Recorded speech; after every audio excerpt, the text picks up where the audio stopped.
Deus, convido os irmãos a abrirem o texto no livro de João, capítulo 13. Está presente o irmão Wellington Santos.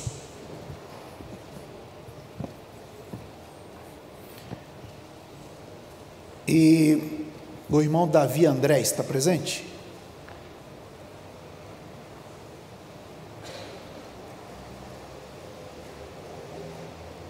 Sobe aqui um pouquinho, Wellington. O Davi? Pastor Jean? Cadê o Jean? Entra em contato com ele.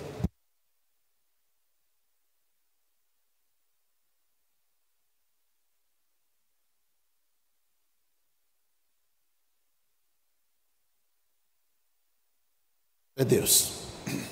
Livro de João, capítulo número 13, versos 12 até 30. Livro de João, capítulo 13, versos 12 até 30.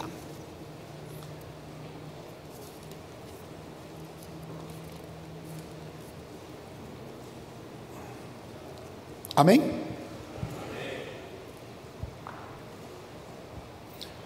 Vamos lá então, irmãos, com graça de Deus, todos juntos, leiamos a palavra do Senhor. Vamos lá, 1, 2, 3.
Graças a Deus. Podemos assentar, meus irmãos. Bendito seja Deus. Irmão Edmilson, o senhor consegue soltar o vídeo que eu te mandei?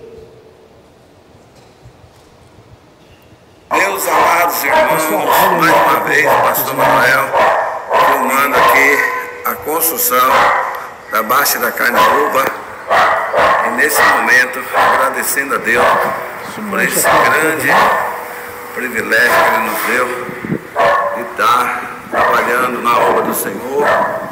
E nesta hora está sendo concluída a colocação das telhas para a glória e honra do nome do Senhor Jesus. Após um dia de grande trabalho, o Ivanildo está ali. Nós louvamos a Deus porque os nossos irmãos da Baixa da Carnaúba, a partir de hoje, estarão cultuando, não mais no templo, no relento, mas já coberta a igreja. Louvamos a Deus por vocês que estiveram orando por nós, exaltando o nome do Senhor, e também pelas pessoas que aqui nos ajudaram, aqueles que têm contribuído para essa obra poder ir avante. Presbítero Ivanildo, pastor congregacional, missionário, que tem feito até um lanche para nós no término aqui tomar. Presbítero David, Leandro, todos aqui. Hoje, para a glória do Senhor, a igreja Irmã Rosa vai estar congregando já embaixo do telhado, hein, Irmã Rosa? Dá um glória aí, Irmã Rosa. Aleluia. Aí, Irmão Ivanildo, dá um glória. Aleluia. Está muito alegre esse Ivanildo, não é? Agora, irmão, você que pode, nos ajude a fazer o contrapiso, o reboco, janela, contribua com o seu dízimo, com a sua... Aquele contrapiso que ele falou já está feito, já foi feito. Ele conversou, eu juntei com a Suzy lá e os irmãos de lá e foi feito. Então agora você está participando disso. Igual a esta, a ADSM no Piauí já está chegando a 40 congregações. Graças a Deus. Deus abençoe. Está bem próximo de 40, bastante próximo. Isso tudo, vocês são participantes. Graças a Deus por isso. Amém, pessoal? Muito bem. Vamos então à palavra de Deus. Parece assustador, vai no verso 27. Parece assustador a gente ler que na hora da Santa Ceia o diabo entrou em alguém. O diabo entrou no Judas quando ele comeu o pão da ceia. E isso é bastante preocupante.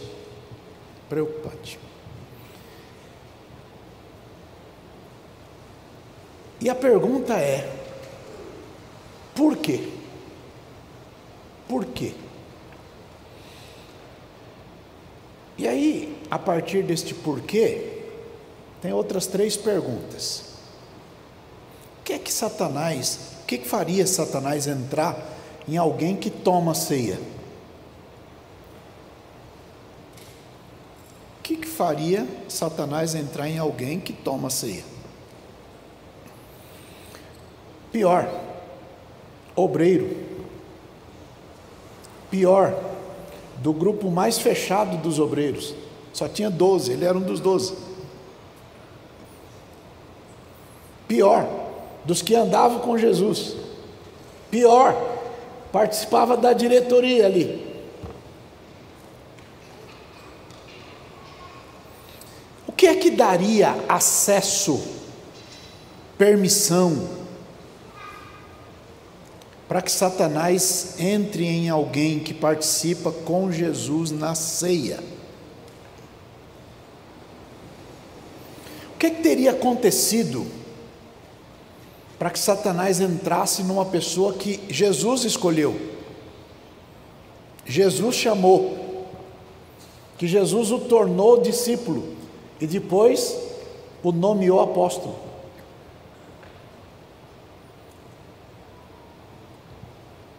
Pela graça de Deus, eu gostaria de conversar com os irmãos sobre estas questões. E para isto, com temor de Deus, E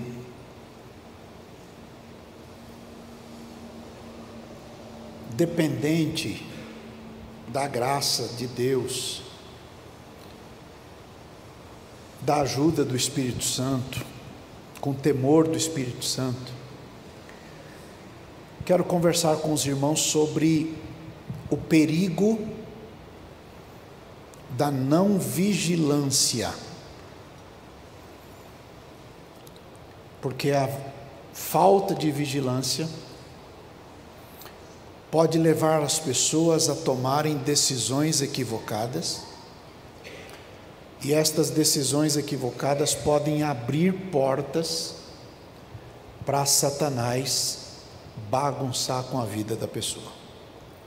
Entenderam bem, sim ou não?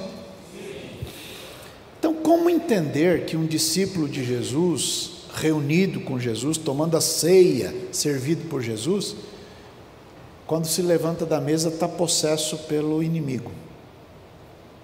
E tem ainda um trágico final, né? E é fundamental que todos coloquem sua atenção a algumas verdades muito contundentes a serem pensadas a partir do que lemos hoje. Se você puder, guarde-a, ou guarde-as, né? Número 1, se você puder escrever, escreve. A postura legítima é que dá sentido e eficácia ao chamado legítimo. Então não basta que o chamado seja legítimo, a postura diante do chamado tem também que ser legítima. Então o primeiro ponto é este: a postura legítima é que dá sentido, que dá eficácia ao chamado legítimo. A segunda coisa que eu quero que vocês guardem bem é que, se nós concentrarmos maior atenção à reputação do que ao caráter, isso pode afastar a pessoa de Jesus. Quando alguém dá maior importância à sua reputação do que ao seu caráter, isto pode afastá-lo de Jesus. Lembrem que caráter é o que você é, e reputação é aquilo que a turma pensa de você, pensa ou fala, tá certo? Então, aquilo que alguém pensa ou fala de você, reputação. Aquilo que você é de verdade, onde ninguém vê, onde não tem holofote, isso é caráter. Tá certo? Tá certo? E terceira coisa: portas erradas permanecem erradas, mesmo quando os sentimentos são legítimos. Portas erradas continuam, permanecem erradas, mesmo quando os sentimentos são legítimos. Então são 3 coisas para a gente pensar. Vocês devem ter guardado, né? Então que Deus nos guarde, nos ajude, nos ampare, segure em nossa mão, né? Primeira coisa que eu quero que vocês guardem é que Judas não bateu lá na porta dizendo: ó, pessoal, quero entrar aí no ministério e virar obreiro aí. Não foi isso. Ele foi chamado. E quem chamou? Jesus. Vai lá no livro de Marcos, capítulo 3, versos 13 até, acho que é 18. E subiu ao monte e chamou para si os que ele, lê de novo, e chamou a si os que ele quis. Então quem quis chamar foi Jesus. E aí esses que ele quis chamar e que ele efetivamente chamou, vieram a ele. Verso 14. Então Jesus nomeou 12 para que estivessem com ele. Primeira coisa. Segunda coisa, para que ele os mandasse pregar. Então, primeiro ficar com ele, depois serem enviados para pregar. Terceira coisa, e para que essas 12 pessoas tivessem o poder de curar enfermidades. E mais, tivessem, em quarto lugar, poder de expulsar demônios. Primeiro estar com Jesus, depois pregar, depois curar, depois expulsar demônio. Entenderam bem?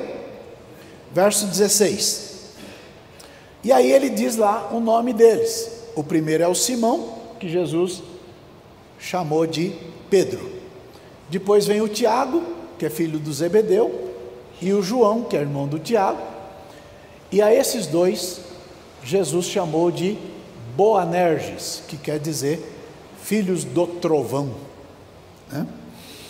Depois vem André e Filipe, Bartolomeu e Mateus, e Tomé e Tiago, filho de Alfeu, e Tadeu, e Simão o Zelote. Depois desses vem Judas Iscariotes, o que o traiu. Então quem chamou foi? Quem chamou foi? Jesus. Agora veja um detalhe que Lucas coloca. Vai lá no livro de Lucas, capítulo 6, verso 12. E aconteceu que naqueles dias subiu ao monte a orar, e passou a noite em oração a Deus, uma vigília, ok? Lá numa montanha. E quando já era dia, chamou a si os seus discípulos, e escolheu 12 deles, a quem também deu o nome de apóstolos.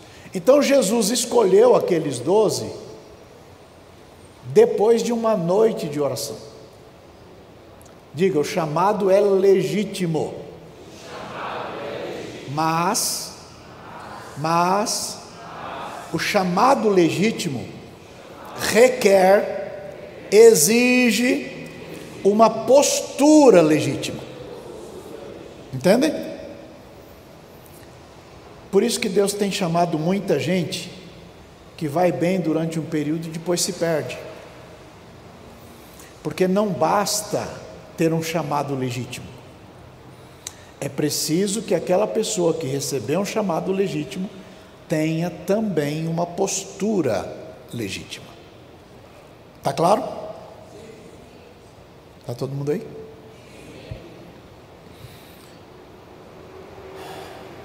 Jesus chamou Judas para que Judas estivesse com ele como os outros. Jesus chamou Judas, preparou e enviou Judas a pregar, como fez com os outros. E Jesus deu para o Judas o mesmíssimo poder que deu para o Pedro, para o Bartolomeu, para o Mateus, para o Tiago, para todo mundo. É o mesmo poder. Então não basta ter poder, tem que ter postura. Chacoalha o colega e entendeu essa, irmão? Não basta ter poder, poder de expulsar demônio, poder de curar doente, não basta ter poder, tem que ter postura, respeito. Esses alarmantes detalhes trazem contundência ao que lemos. Veja, não foi o Judas que foi lá bater na porta, foi Jesus que o chamou. Foi Jesus que confiou, que deu na mão de Judas uma parte de administração do ministério. Então as primeiras perguntas, aquelas primeiras, precisam de um complemento, que é: como é que Satanás tem acesso a alguém que foi chamado por Jesus? Faz uma cara de assustado aí. Como é que Satanás tem acesso a uma pessoa que Jesus chamou? Agora, por mais difícil que seja descrever, é o que vem acontecendo desde o princípio, lá no Éden. Quem formou o homem do pó da terra? Quem? Deus. Da costela desse homem que ele formou, ele fez a mulher. E aí a Bíblia diz que Deus colocou este casal no Éden, no jardim que estava no Éden. E aí, a Bíblia diz que Deus ia lá toda viração do dia para conversar com eles. Gente, você sabe o que é todo dia Deus ir lá conversar com alguém?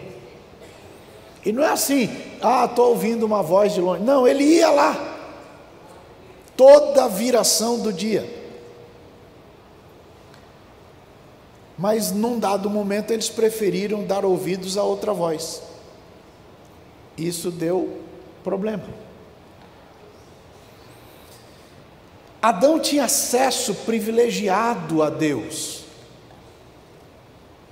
E aí, ao ouvir uma voz estranha, ele preferiu a voz estranha. Vai lá no livro de Lucas, capítulo 11, verso 21. No dia que Jesus estava lá numa reação, porque os fariseus estavam blasfemando, né? Olha o que Jesus disse: quando o valente guarda armado a sua casa, em segurança está tudo quanto ele tem. Então, quando o homem é valente e ele está guardando a casa dele e está armado, as coisas que ele tem estão seguras, ok? Mas quando vem alguém mais valente do que ele e o vence, tira dele primeiro a armadura, uma armadura na qual ele confiava, e aí depois de tirar a armadura dele, pega tudo que ele tem e reparte os despojos dele. Aí Jesus diz mais: quem não é comigo é contra mim, e quem comigo não ajunta, espalha. Quando o espírito imundo, presta atenção nisso, quando o espírito imundo sai de uma pessoa, esse espírito imundo vai andando por aí, vagando por aí, buscando um lugar para pousar, igual um mosquito, mosca. Quando ele não acha um lugar para pousar, ele diz, o demônio, ele diz: eu vou voltar para minha casa de onde eu saí. Ele saiu, está vagueando por aí, e aí ele diz: vou voltar para casa. Quando ele chega na casa, a casa está varrida, está adornada, mas está vazia. E aí é que está o problema, porque na casa que já tem alguém, não dá. Se Jesus está lá, o inimigo não entra lá. Chacoalho, colega, já prestou atenção nisso? Então, quando o inimigo é expulso, a casa precisa ser preenchida. Olha lá, quando ele volta, fica pior do que era antes, porque ele não vai sozinho, ele leva a tropa dele lá, 7 espíritos piores do que ele, e ficam lá. E aí o último estado dessa pessoa é pior do que o primeiro estado. Então veja, não podemos facilitar, nenhum de nós. É por isso que o Espírito Santo usou muito Paulo. Vai lá na carta aos Efésios, capítulo 5, verso 18, 19, 20, acho que até 21. Não vos embriagueis com vinho em que há, mas, ou seja, não deixa a casa vazia, encha-se do Espírito. E como é que você se enche do Espírito? Qual é o método, qual é a forma, qual é o jeito? Está escrito aí, número 1, falando entre vocês com salmos e hinos, ou seja, tem uma linguagem decente, na qual Deus pode participar, não uma conversa toda torta, atravessada, que Jesus não se atreveria a ficar na mesma rodinha conversando, com certas piadinhas de mau gosto, com certas palavras que não são as mais adequadas, com certos apontamentos que não são os mais decentes. Então, como é que você se enche do Espírito? Falando entre nós com salmos, hinos e cânticos espirituais. Que mais? Cantando e salmodiando ao Senhor no vosso coração, tendo uma vida de adoração, não só aqui na igreja, mas uma constância de adoração. Verso 20.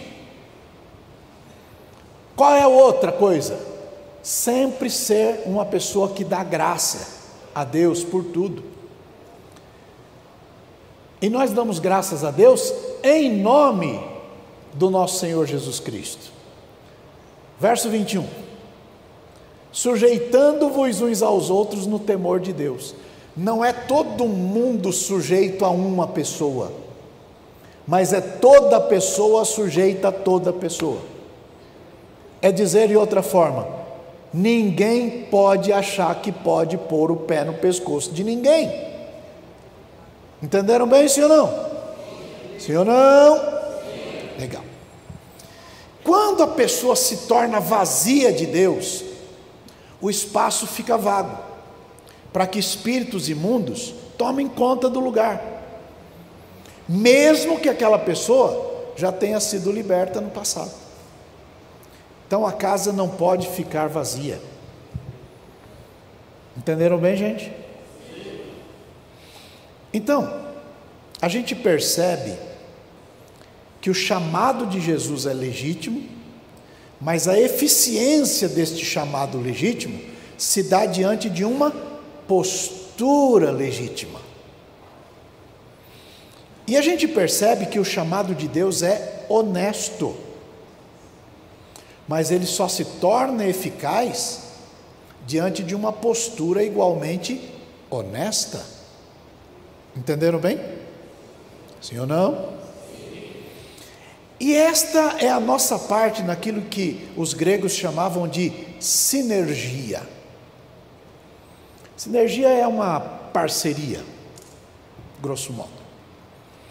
Todos nós sabemos que a salvação não vem da sinergia, ela vem da monergia.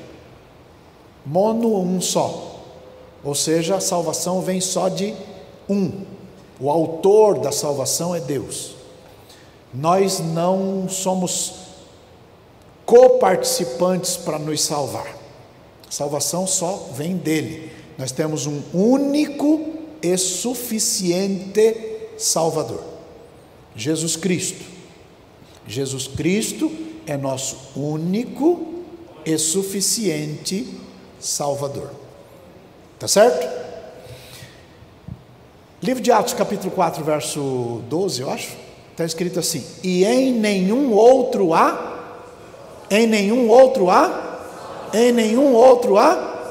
é só em Jesus, não tem meio termo, não, é só em Jesus.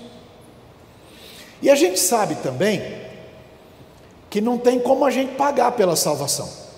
Vai lá no livro de Salmos, eu acho que é 49, não sei se é verso 6 ou 7. Aqueles que confiam na sua fazenda e se gloriam na multidão das suas riquezas, nenhum deles de modo algum pode remir a seu irmão ou dar a Deus o resgate dele, pois a redenção da sua alma é?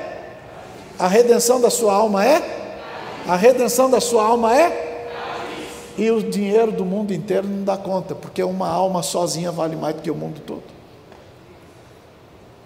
Entenderam bem, gente? Sim ou não? Então, o autor e consumador da nossa fé, o autor e que dá sentido à nossa fé, também é um, que é Jesus. Hebreus capítulo 12, verso 2, todo mundo sabe de cor, né? Olhando para Jesus, autor e consumador da fé. Ele é o autor e consumador da fé. Então, a salvação é uma obra de Deus, que num movimento da graça e da sua misericórdia, nos chama das trevas para a sua maravilhosa luz. Então a salvação vem de Deus. Agora, Jesus não joga fora ninguém que venha a Ele. João capítulo 6, verso 37. Está escrito: todo o que o Pai me dá virá a mim, e o que vem a mim, e o que vem a mim, e o que vem a mim. Então olhe para o colega e diz: se você veio a Jesus, fica tranquilo, Jesus não vai jogar você no mato, certo? Está claro aí? Ok. Você só sai se quiser, por isso que tem na Bíblia a história do filho pródigo. Ele não joga fora, mas se você quiser sair, se vira aí. Entenderam bem? Sim ou não? Sim. Ok. Em João capítulo 10, verso 27, vai lá. João 10, 27. As minhas ovelhas ouvem a minha voz e eu as conheço, e elas me seguem. E dou-lhes a vida eterna, e nunca hão de perecer, e ninguém as arrebatará da minha mão. Ninguém tem poder de tirar uma ovelha da mão de Jesus. Mas se a ovelha disser: não quero ficar, entenderam bem? Sim ou não? Sim. Ok. Esse nosso Deus, que é o único Deus, suficiente, Salvador, nos chama a uma sinergia. E como se dá isto? Hebreus capítulo 2, verso 1, vai lá. Hebreus capítulo 2, verso 1 até o 4.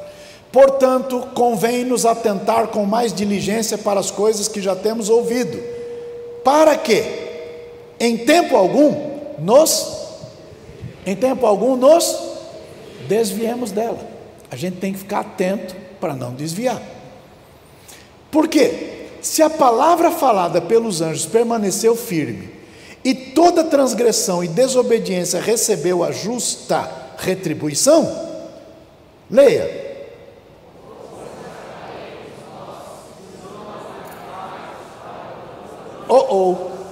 A salvação vem de Deus, é ato de Deus, é ação de Deus. Mas se nós não atentarmos para isso, como é que a gente vai escapar? Logo, em nós está o ponto de receber a graça de Deus. E por isso Paulo escreve que não recebamos a graça de Deus em vão. A salvação começou, volta, verso, Jesus, ele mudou. Mais um para frente, meu filho. Aí. Ela começou a ser anunciada pelo Senhor. E depois, ela foi confirmada pelos que ouviram isso do Senhor. Verso 4 agora. Testificando Deus também com eles, com sinais e milagres e várias maravilhas, e dons do Espírito Santo distribuídos por sua vontade. Ou seja, se a gente não ficar atento a esta tão grande salvação, como é que a gente vai escapar? Perfeito? E o mesmo Espírito Santo nos ensina também, vai lá em Filipenses capítulo 2, verso 12, Filipenses 2, 12. De sorte que, meus amados irmãos, assim como sempre obedecestes, não só na minha presença, mas muito mais agora na minha ausência, assim também,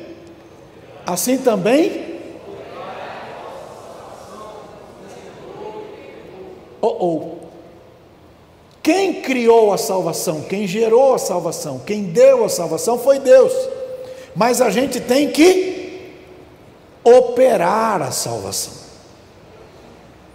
Olha para o colega e diga: fica esperto, coloca a sua atenção aí. Tem que operar a salvação. Aquela historinha dos irmãos reformados, de uma vez salvo, salvo para sempre, toma cuidado. Entenderam bem, gente? Presta atenção. Ninguém é co-salvador de si mesmo, ninguém. Salvação é coisa de Deus, mas não podemos desprezar a graça de Deus. E este é o ponto. 2 Coríntios capítulo 6, verso 1, 2, 3. 2 Coríntios capítulo 6, verso 1, 2, 3. Agora sim, servo de Deus. E nós, cooperando também com Ele, nós, obreiros, somos cooperadores de Deus. Vos exortamos a que não recebais a graça de Deus em... A gente aconselha que você não receba a graça de Deus em vão. Toma cuidado para que você não deixe ou não trate a graça de Deus como algo sem valor. Entenderam bem, gente? Sim ou não? Ok, verso 3, verso 2. Porque diz: ouvi-te em tempo aceitável, socorri-te no dia da salvação, eis aqui agora o tempo aceitável, eis aqui agora o dia da salvação. Veja agora e leia bem forte.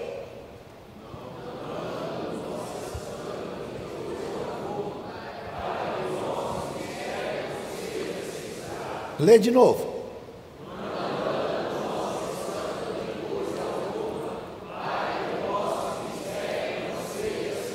Tem coragem? Fala de novo.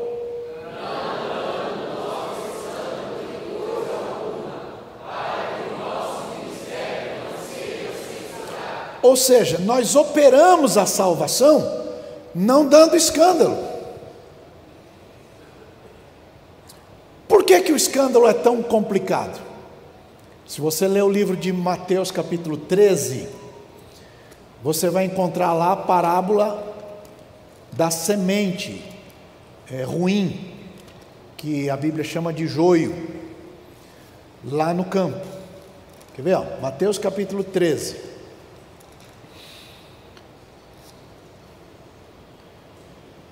Agora vai no verso 36. Então, tendo despedido a multidão, foi Jesus para casa, e chegaram ao pé dele os seus discípulos, dizendo: o senhor pode explicar para a gente aquela historinha do joio lá? Aí Jesus falou: tá bom, vou explicar para vocês. Presta atenção na parábola do trigo e de joio. Jesus que está explicando isso. O que semeia a boa semente é quem? Quem é? E quem é o Filho do Homem? Jesus. Então Jesus é o que semeia a boa? Jesus é o que semeia a boa semente. Ok. O campo é aonde? O campo é onde? A boa semente. A boa semente. Então olha aí para o colega e diga: tudo bem, boa semente? Ok? A boa semente são os filhos do reino. E o joio? E o joio? O joio? Filhos do maligno. A boa semente são filhos do reino, o joio é filho do maligno. Quem é que semeou o joio? Quem é? O diabo. A ceifa é quando? No fim do mundo. E os ceifeiros? Os anjos. Assim como o joio é colhido e queimado no fogo, assim será na consumação deste mundo. Presta atenção. Mandará o? Quem é o Filho do Homem? É o que semeou a boa semente. Perfeito? Aquele que semeou a boa semente, que é o Filho do Homem, vai mandar os anjos dele. E esses anjos dele vão colher do reino dele tudo o que causa e que comete. Então a gente sabe o que é o joio. Joio é o quê? É o que causa escândalo e que comete iniquidade. Esse é o joio. Chacoalha o colega e entendeu? Quando você percebe estas coisas na igreja, você logo vai identificar que isto é joio. E se é joio, é filho do maligno. Entenderam bem? Sim ou não? Sim. Você que tem espírito de barraqueiro, fique esperto. Entenderam bem? Agora veja,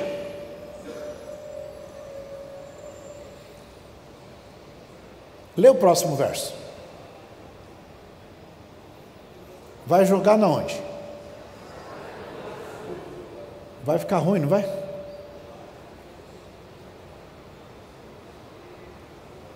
Vê o próximo.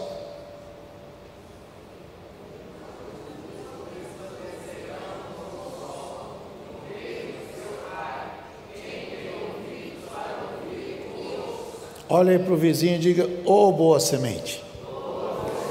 Escuta bem, boa semente. Porque na hora certa, os justos vão resplandecer. Entenderam bem?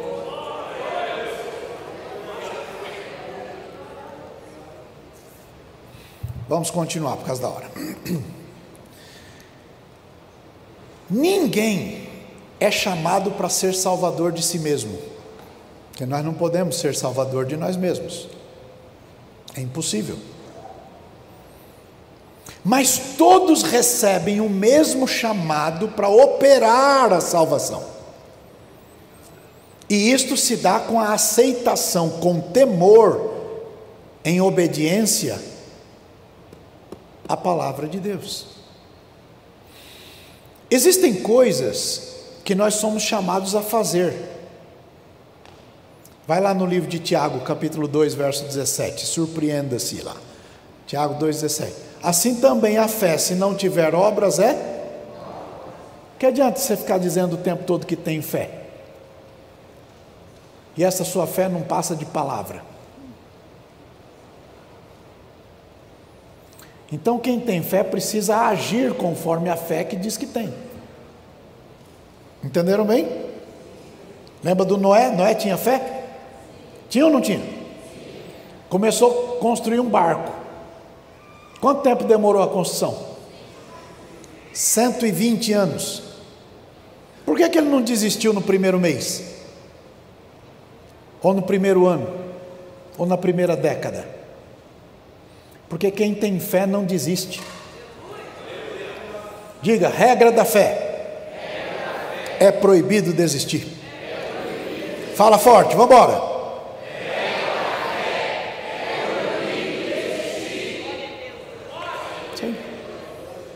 Então veja, todos nós somos chamados a obras, e chamados para obras, devemos fazer essas obras com voluntariedade, de boa mente diante de Deus.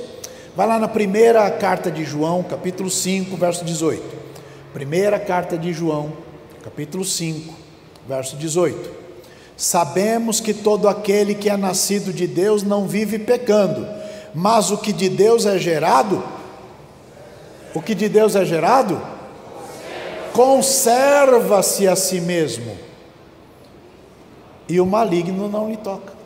Olha para o colega e diga: se conserve, irmão.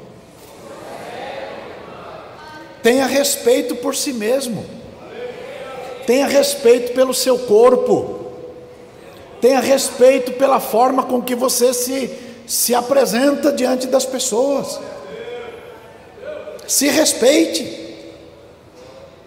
respeite no teu casamento, no teu namoro, no teu trabalho, na tua postura. Se respeite.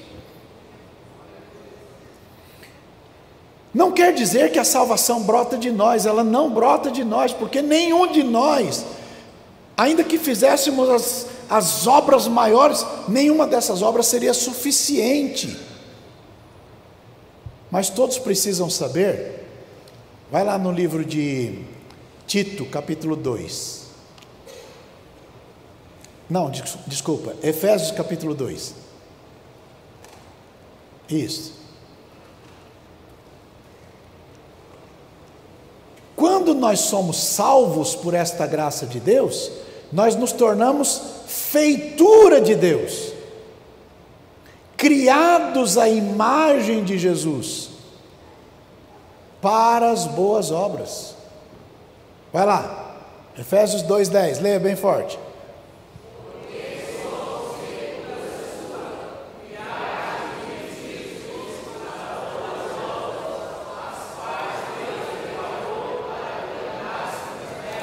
Agora, para aí, segura aí. Volta ao verso 8. Isso. Leia. Para aí agora. Lê de novo isso. Grava isso no seu coração. De novo. Agora vai ao verso 10.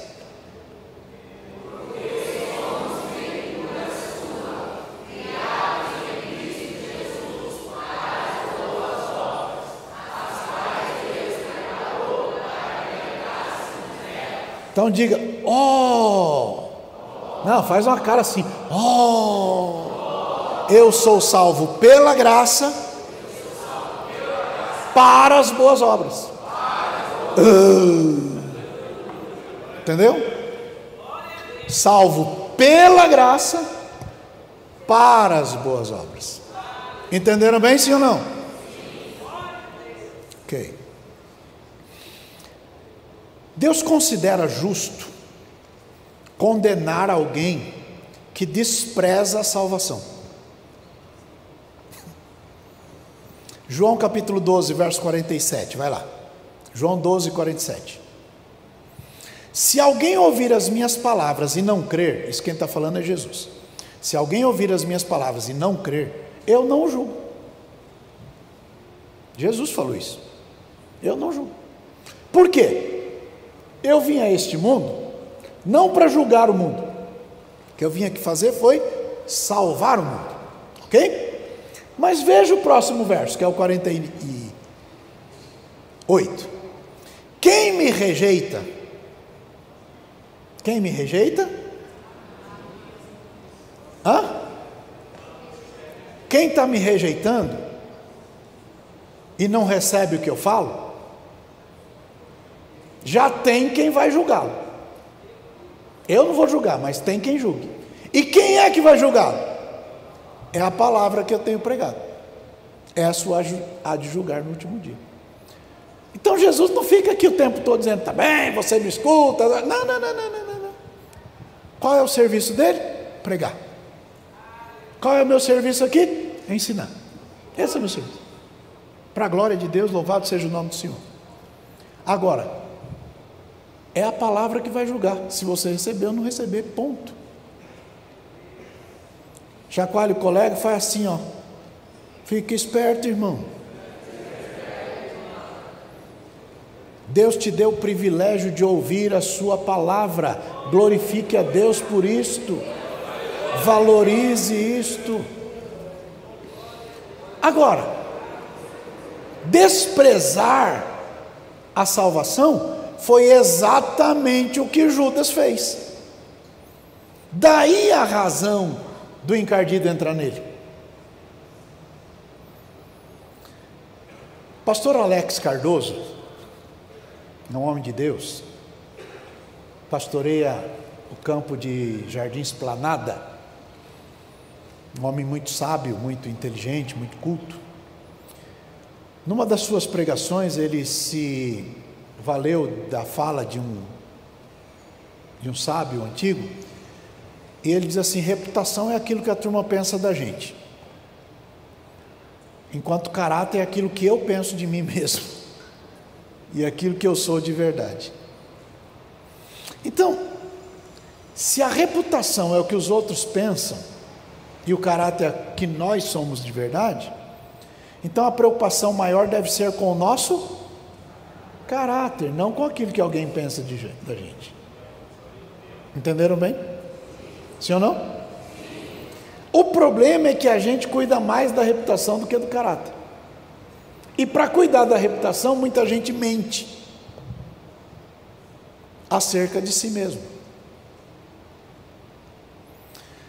Muitas pessoas, quando ouvem a pregação sobre o José, lá do Egito, fica imaginando-se no lugar do José. Eu sou uma vítima da sociedade. Além de ser vítima da sociedade, sou vítima na igreja. Todo mundo me persegue. Eu sou o coitadinho. Olha, se dependesse desse povo, eles me matavam, pastor. E aí você vive o tempo todo achando que é o José. Mas na verdade, Acho que você parece mais com os irmãos do José. Lembra da Penina e da, como era a concorrente, a Ana? A gente o tempo todo quer ser a Ana, né? Estão aqui e me humilham, tá. É ou não é verdade que quando você tem uma coisa nova, às vezes você quer contar o testemunho só para mostrar que você pode e o outro não pode? Isso aí não é comportamento da Ana, não, isso é comportamento da Penina. Quando você vai ostentar uma roupa de grife, ostentar um carro, não sei o quê, ostentar... Quando você está ostentando, esse comportamento é de Penina. Não é comportamento da Ana.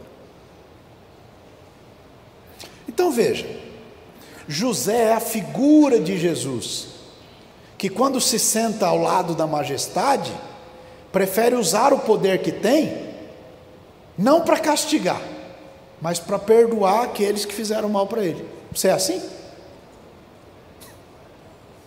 Ou quando você vê algum problema, diz, uma hora a roda vai virar, e eu que estou por baixo um dia vou estar por cima, aí você vai ver. Esse aí é comportamento de quem? Por isso, gente que Deus chama precisa ter o coração de Jesus, coração disposto a obedecer, coração perdoador, coração que tem piedade, misericórdia, que não vive o tempo todo com uma marreta na mão dizendo, agora eu vou. Quem é você para pregar justiça, se a Bíblia diz que a tua justiça é como trapo de imundícia?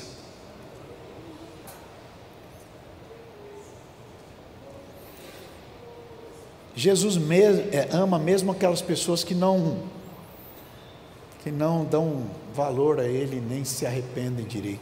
Jesus chora ao ver os irmãos. Jesus prepara banquete mesmo para aquelas pessoas que fizeram mal para Ele. E Ele sabe que o sofrimento foi necessário para salvar justamente aqueles que fizeram mal para Ele. É isso que José, você é assim? Então para de se comparar a José, e enfrente a realidade dos seus pecados, e se arrependa dos seus pecados, e busque a Deus, porque Deus é misericordioso, longânimo, e tem prazer em perdoar. Limpe o seu coração, lave a sua alma, aleluia. Quando essas músicas e pregações, que agora parece estar na moda, né? Que bota o ser humano no centro, e você é muito importante, e esquece de que a graça de Deus fez um movimento para te salvar. Então você coloca em xeque toda a palavra de Deus, e a Bíblia chama isso de falsificador da palavra. Vai lá na segunda carta aos Coríntios, capítulo 2, versos 15, 16, acho que 17. Para este certamente cheiro de morte, para a morte, mas para aquele cheiro de vida, para a vida. E para essas coisas, quem é idôneo? Porque nós não somos como muitos falsificadores da palavra de Deus. Antes, falamos de Cristo com sinceridade, como de Deus, na presença de Deus. Verso 18. Porventura, oh meu Pai do céu, é isso aí, já está bom assim mesmo. Deus abençoe. Apocalipse capítulo 1, verso 4 está escrito, Apocalipse 1, 4. João às 7 igrejas que estão na Ásia, graça e paz seja convosco, da parte daquele que é, que era e que há de vir, e da dos 7 espíritos que estão diante do trono de Deus.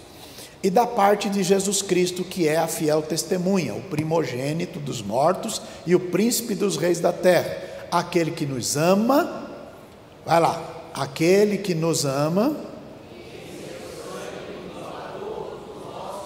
então diga, Jesus nos ama e nos lavou dos nossos pecados. Levanta as duas mãos aí, forte, diga, Jesus me ama e me lavou dos meus pecados. Vamos embora, Jesus me ama. Forte, vamos embora.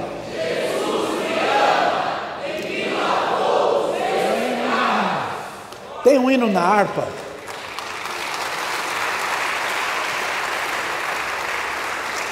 Não lembro o número. Meus pecados levou na cruz onde morreu, meu sublime meigo Jesus. O desprezo sofreu, a minha alma salvou e mudou minhas trevas em luz. Não toca agora não. Vamos lá. Houve um que morreu por meus crimes na cruz, ainda indigno e vil como sou. Sou feliz, pois seu sangue verteu meu Jesus, e com este meus crimes lavou. Canta forte.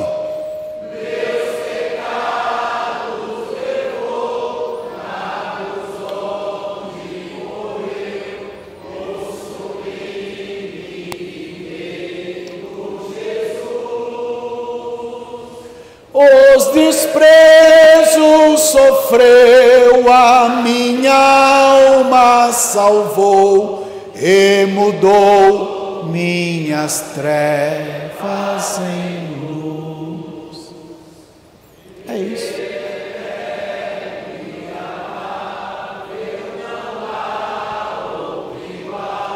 Pois converte o infiel coração, e por essa paciência e amor divinal estou livre da condenação. Cante forte. Meus pecados levou na cruz onde morreu, o sublime meigo Jesus. Enche o peito e diga.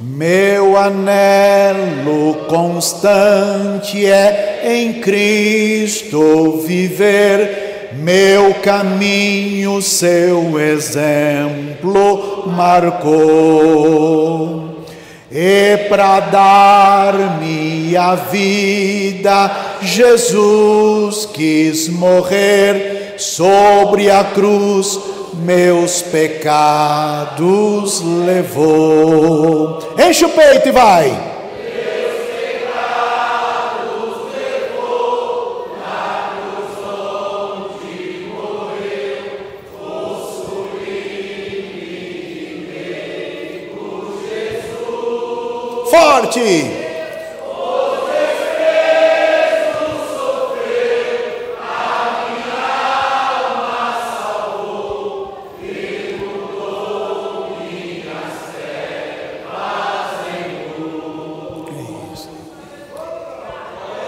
Nunca se esqueçam que o teu Salvador é Jesus Cristo.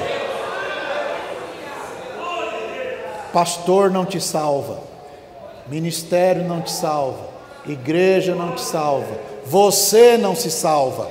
Jesus Cristo é o teu Salvador.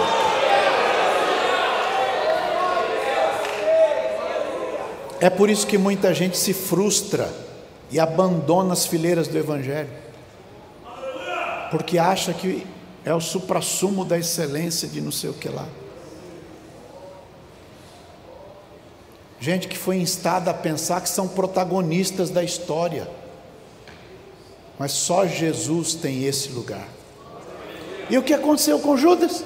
Judas abriu brecha, portas que não poderiam ser abertas. Vamos pensar nelas. Vê se você consegue pensar. Judas beijou Jesus ao mesmo tempo que traía Jesus.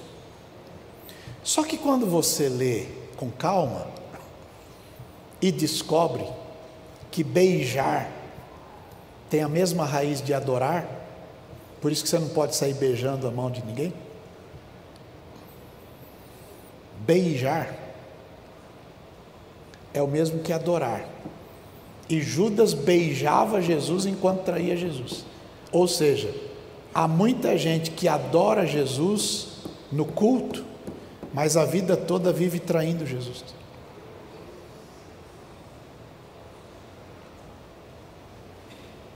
Mateus capítulo 26, verso 48. E o traidor tinha lhes dado um sinal, dizendo: o que eu beijar é esse, prenda ele. Verso 49. E logo, quando se aproximou de Jesus, disse: eu te saúdo, Rabi. Gente cínica, que na igreja é um exemplo de santidade, em casa é uma treva medonha. Gente que no culto é uma festa, mas nos negócios é uma treva. Gente que na igreja fala língua, rodopia, sapateia e anda de helicóptero e não sei o quê, mas vive com um palavreado do inferno na boca. Com a mesma boca que diz que glorifica a Deus, fica falando mal de gente feita à imagem de Deus. Então, veja lá em Isaías capítulo 1, verso 11. Isaías 1:11. Se assuste. Isaías 1:11. De que me serve a multidão dos vossos sacrifícios, diz o Senhor? Já estou cheio disso. Cheio de holocausto, de carneiro, de gordura de animais especiais, né? E não folgo com sangue de bezerro, nem de cordeiro, nem de bode. Vai adiante, 12. Quando vocês vêm para comparecer perante mim, quem foi que requereu esse monte de sacrifício de vocês? Que vocês viessem pisar nos meus átrios assim. Verso 13. Não traga mais isso não. Ofertas debalde, ofertas sem propósito, sem razão de ser, sem fundamentação, sem uma visão exata das coisas. Incenso é para mim abominação, e também as festas da lua nova, sábados, convocação de congregações. Não posso suportar iniquidade, nem mesmo ajuntamento solene. As vossas festas da lua nova, as vossas solenidades, a minha alma aborrece isso, já me são pesadas, eu estou cansado disso. Pelo que quando vocês estendem a mão para entregar a oferta, eu escondo os meus olhos, não vejo. Quando vocês multiplicam as vossas orações, eu nem escuto, porque as vossas mãos estão cheias de as mãos estão cheias de tudo aquilo lá. Ele não recebe, não aceita, não gosta, não participa. Por quê? Porque a mão está cheia de procurando o mal do outro, destruir o outro, acabar com o outro, pisar na cabeça do outro. Se está no meu caminho, eu mato ele, eu destruo ele para ele não ficar no meu caminho. Pois é. Olha o que Deus diz: lavem-se, purifiquem-se, tirem a maldade dos seus atos diante dos meus olhos, para de fazer o que não presta. Vê o próximo. Aprendam a fazer o bem, aprendam a praticar o que é reto, ajude o oprimido, façam justiça ao órfão, trata a causa das viúvas.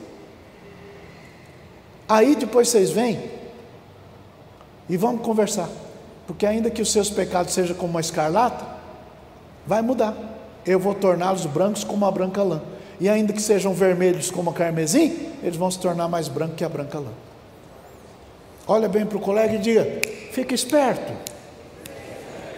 Que adianta ficar o tempo todo adorando, mas os atos no secreto, fora do lugar de adoração, são atos de perseguição, de maldade, de engenharia para a destruição de alguém.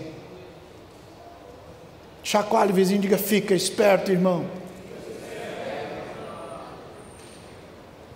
Mateus capítulo 15, verso 7, vai lá, Mateus 15, 7. Como eu queria ter mais tempo hoje. E como que eu queria que eles mudassem a Bíblia ela também, né?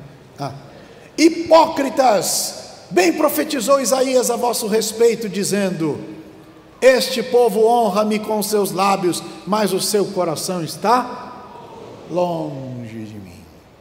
Mas em vão me adoram, ensinando doutrinas que são preceitos de homens.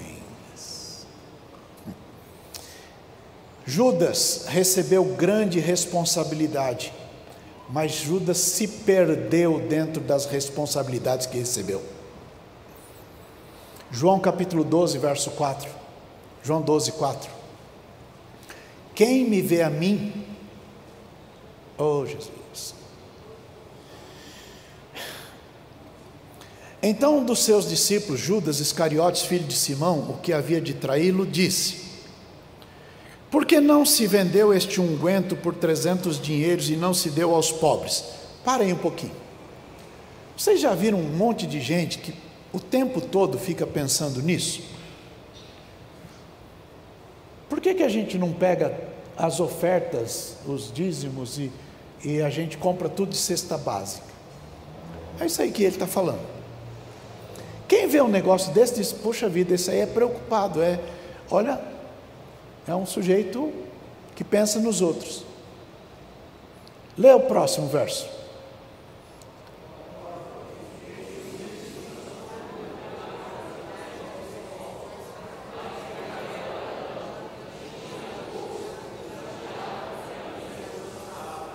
Ele não estava nem aí com aqueles que estão dizendo: olha, não estão fazendo nada pelos pobres. Na verdade, o infeliz, ele era interessado naquilo.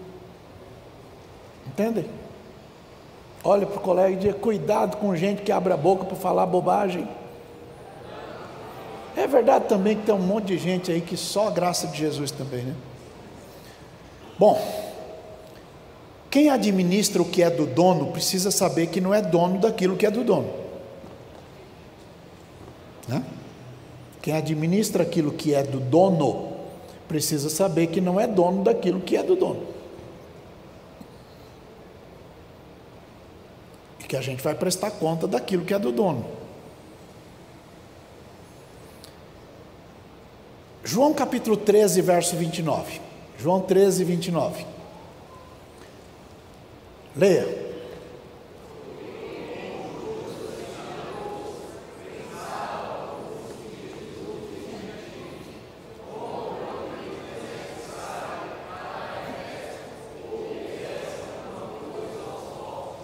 Isso é reputação. A turma diz assim: olha, ele tem a bolsa, ele tem a confiança, ele é uma pessoa de confiança. E aí, quando Jesus falou no ouvido dele, a turma está pensando: olha, que acho que Jesus mandou ele comprar comida para os pobres. Mas na verdade, o que Jesus disse para ele: o que você tem para fazer, faz logo. Por quê? Porque o Satanás já estava dentro dele. Entenderam bem, gente? Sim ou não? Sim. Você já parou para pensar que também cuida de coisas que não são suas, são de Deus? Que cada um de nós tem responsabilidade. O que você tem feito com a tua saúde? Com o seu talento, com o seu tempo, com os dons que Deus te deu, com o conhecimento, a expertise que Deus te deu? O que você tem feito com isso? O que você tem feito com o dízimo que é santo do Senhor? O que você tem feito com as ofertas que você recebe graça de Deus para ofertar? O que você tem feito com isso? Judas tinha um status de apóstolo, mas no secreto ele trocou Jesus por dinheiro. Mateus 26, verso 14 diz assim: um dos 12, chamado Judas Iscariotes, foi ter com os príncipes dos sacerdotes e disse: o que vocês querem me dar para eu entregar ele para vocês? E eles pesaram 30 moedas de prata. Gente que se vende, que vende a integridade da igreja por causa de dinheiro, é pior do que Judas. Pior do que Judas. Judas, na verdade, dá sinais de que Satanás já entrara nele quando projetou entregar Jesus. Lucas 22, vai lá, verso 3. Lucas 22, 3. Entrou, porém, Satanás em Judas, que tinha por sobrenome Iscariotes, o qual era do número dos 12. E foi e falou com os principais dos sacerdotes, com os capitães, de como lhe entregaria. Os quais se alegraram e convieram em lhe dar dinheiro. E ele concordou, e buscava oportunidade para entregar Jesus, sem alvoroço. O infeliz ele queria fazer na surdina, escondido, sem alvoroço. Perceberam que Judas era alguém a quem o inimigo tem acesso? Por isso quem ama o dinheiro tem uma porta aberta. Jesus disse: não dá para você servir a Deus e a Mamon ao mesmo tempo, escolhe. Judas fingia piedade, mas ele não tinha o coração inteiro. Após o bocado entrou nele Satanás. Judas, depois que caiu, se arrependeu. Está escrito que ele se arrependeu. Mas, no lugar de procurar Jesus, ele foi procurar gente que odeia Jesus. E quem é gente que odeia Jesus? Quem usa dinheiro para ferir o coração de Jesus. Entenderam? Mateus 26, verso 3.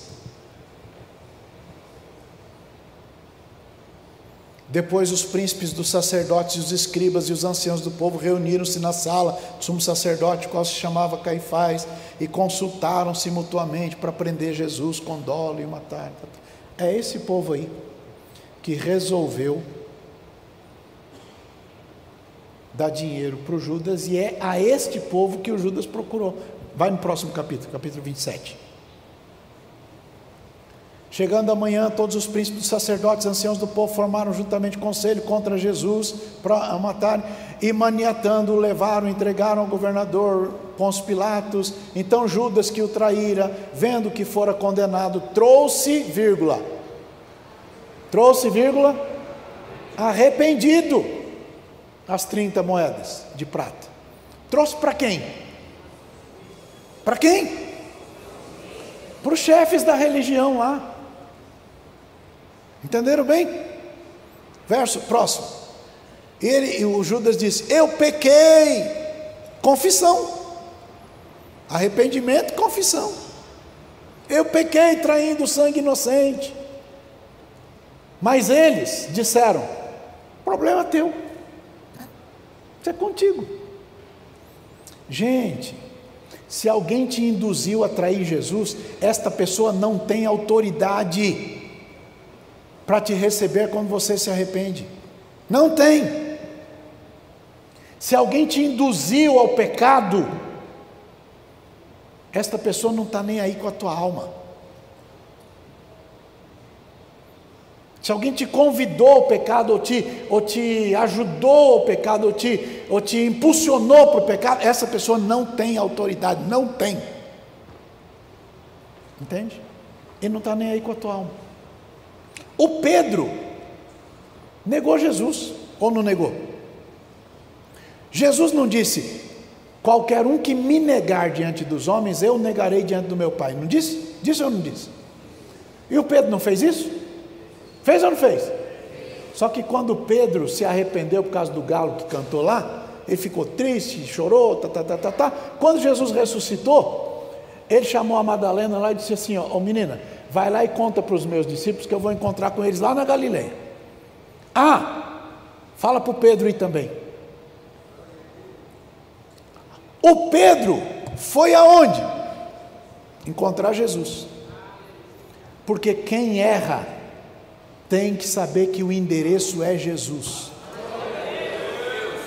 Então, sentimento legítimo de arrependimento em porta errada não vale nada.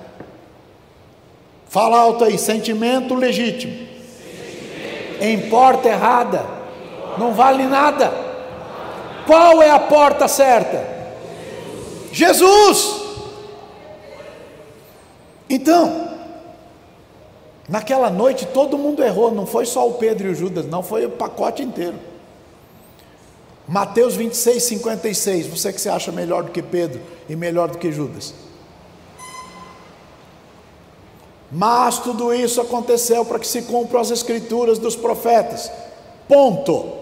Então, quantos? Quantos? Todos. Fala para mim lá quem é melhor do que o Pedro, quem é melhor do que o Judas. Por que você se acha melhor do que todo mundo?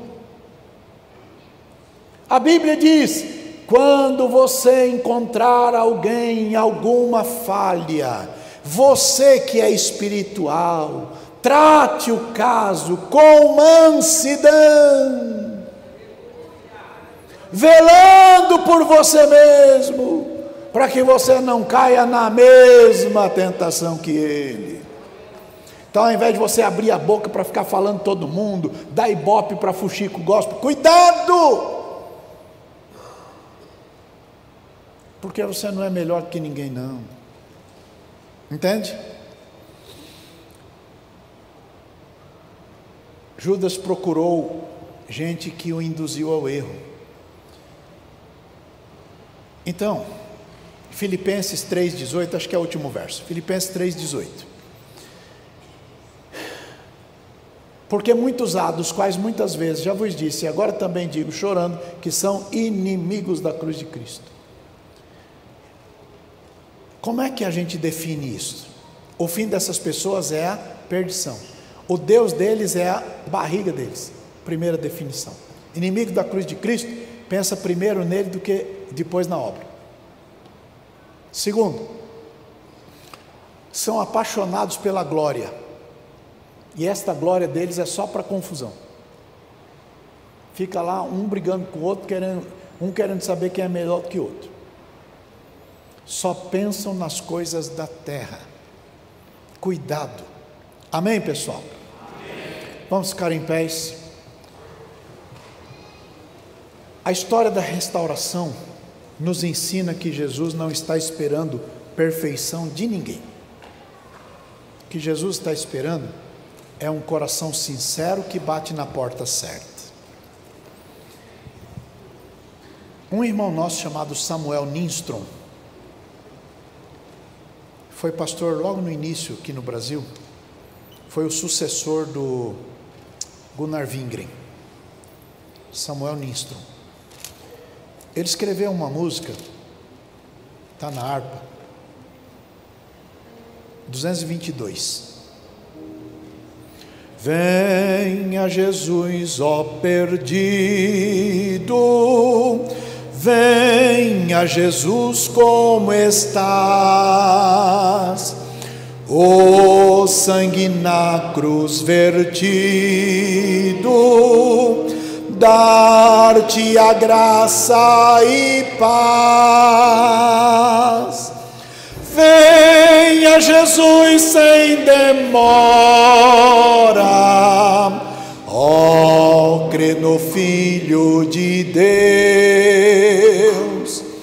Ele te salva agora, quer te guiar para o céu.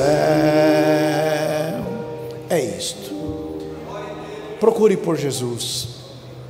Deus vai te ajudar. Ele ama você.